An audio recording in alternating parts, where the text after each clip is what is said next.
Hi everyone, and welcome to my channel. Those of you that are subscribers and or for those of you that have commented a few times or you strolled across my page before, welcome back. Today is a general informational communication type video where I want to address some of the comments that I've been seeing lately, but I've also seen in the past. And it's basically where do I find these handbags that I thrift?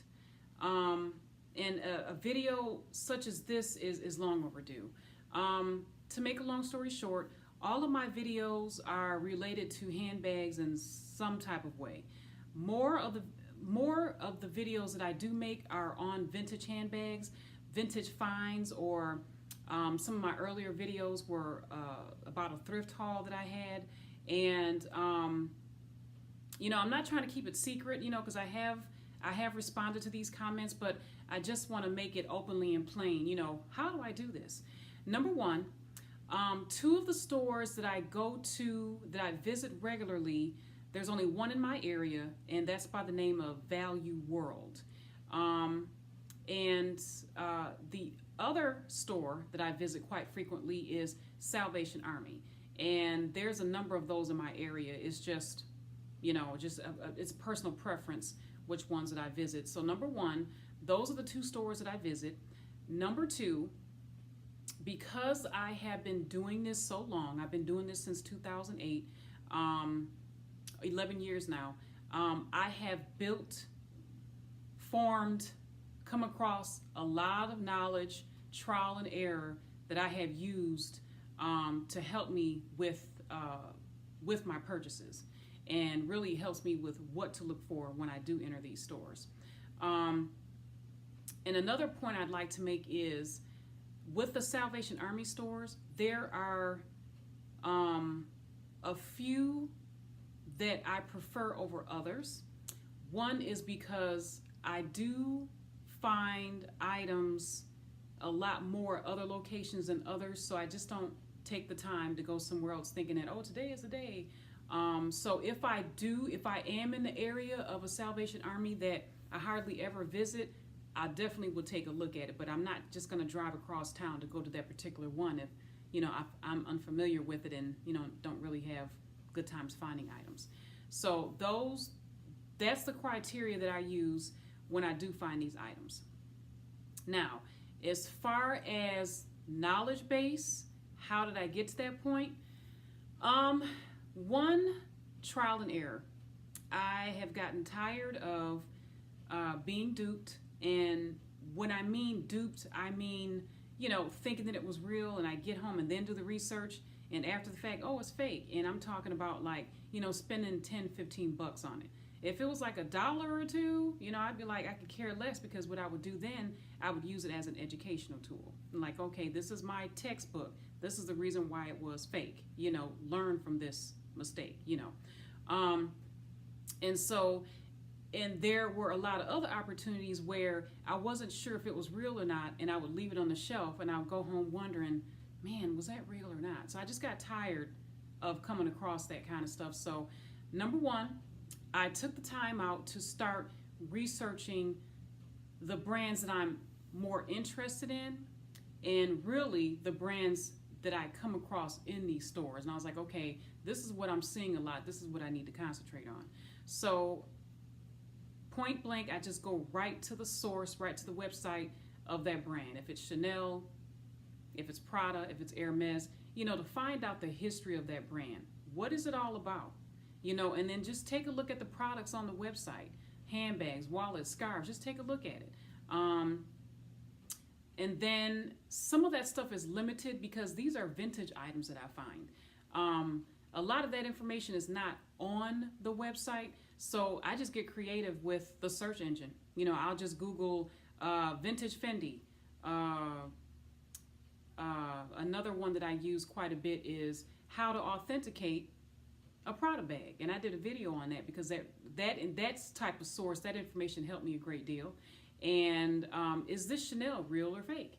And you got to be careful with what you're finding online, because some items are not reliable, but when I start Googling a lot and knowing what to Google, some of the information that I'm finding out adds up to be about the same. That's about right, but maybe something else I've learned about that's different.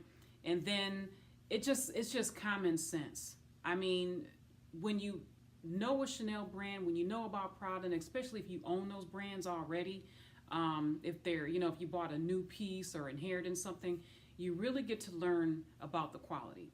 And then being in the store, you would know if something's cheaply made or not.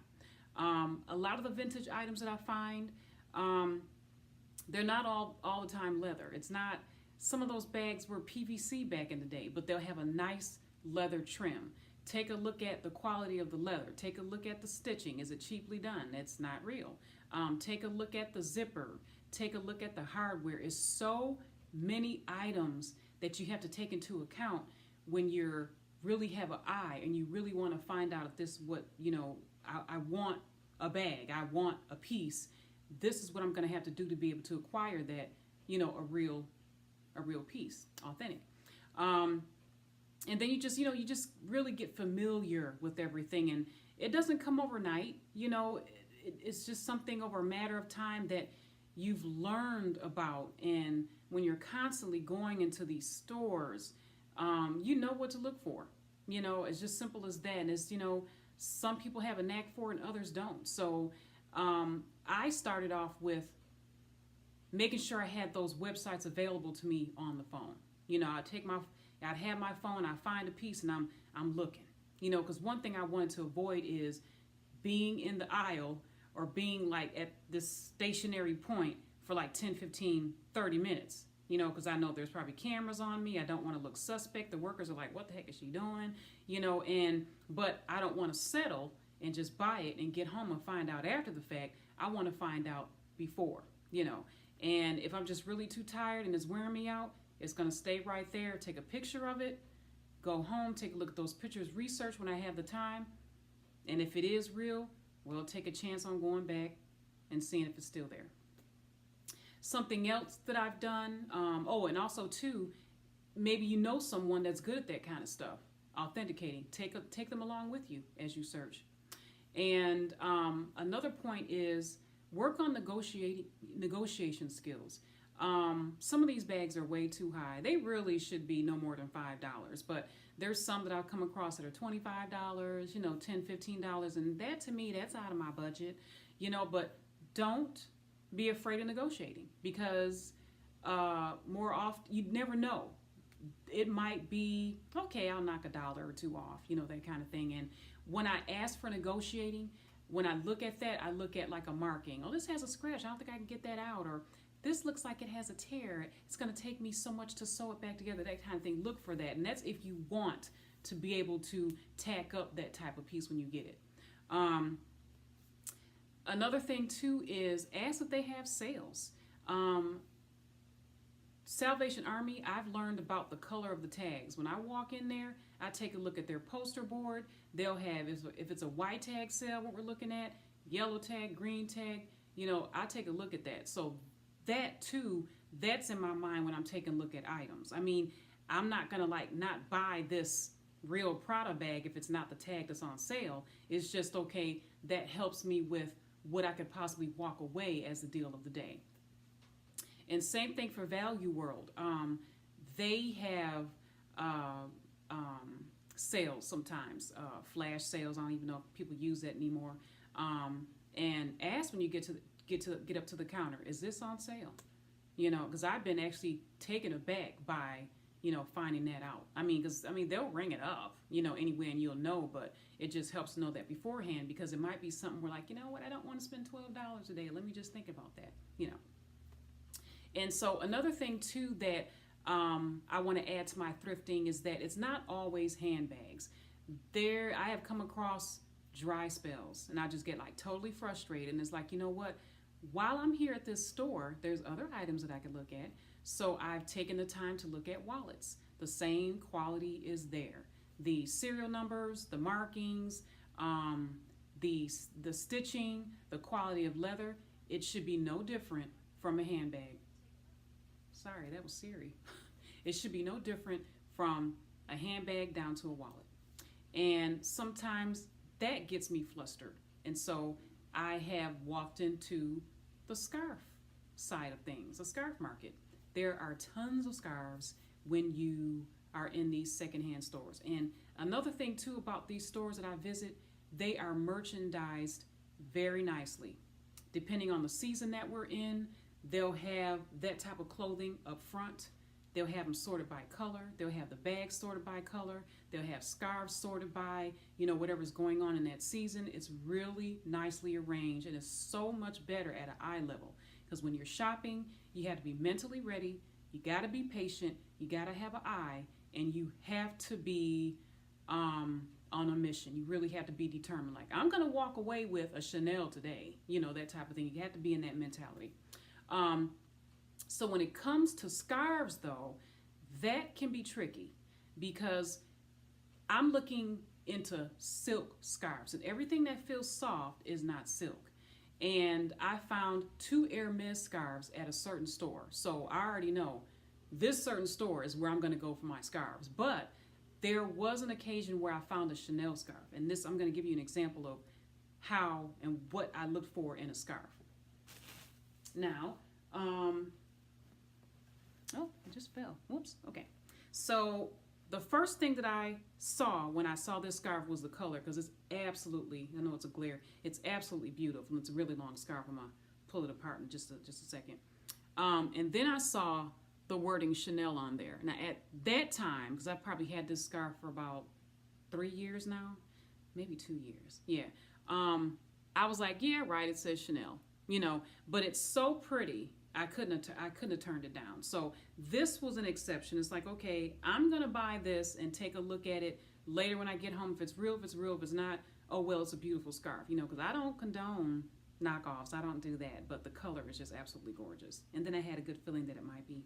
So anyway, I take a look at that font. When I got home, I was like, okay, is Chanel supposed to be in all caps? What is that C supposed to be looking like? That type of thing. Then on the scarf, what ended up falling off because it was hanging by a thread, was the tag. It says Chanel, and Chanel seems to match in all caps what was on that scarf. And then over here it would have the the fabric, the count of the fabric, what type of fabric it is, and then the washing instructions down there. And it says 100% silk, and it also will say it in a different language. I'm like, okay. And then underneath the brand name, it's going to have where it's made. Made in Italy. Now this here should be perfectly centered, and it should be a font that they always use. Now when it says made in, that sometimes should be in all caps too, but smaller. And I know it differentiates over the type of fabric or the type of garment. I realize that.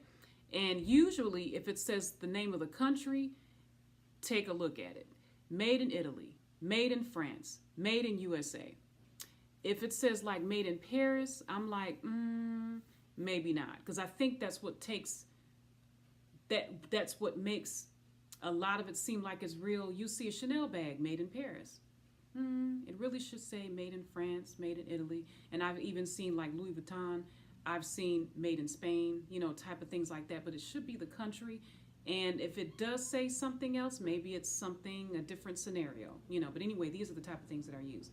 So back to the scarf, I take a look at the stitching, if it's handmade or if it's machine. Chanel and Hermes, those are hand stitched. And Hermes, they do the rolled seams.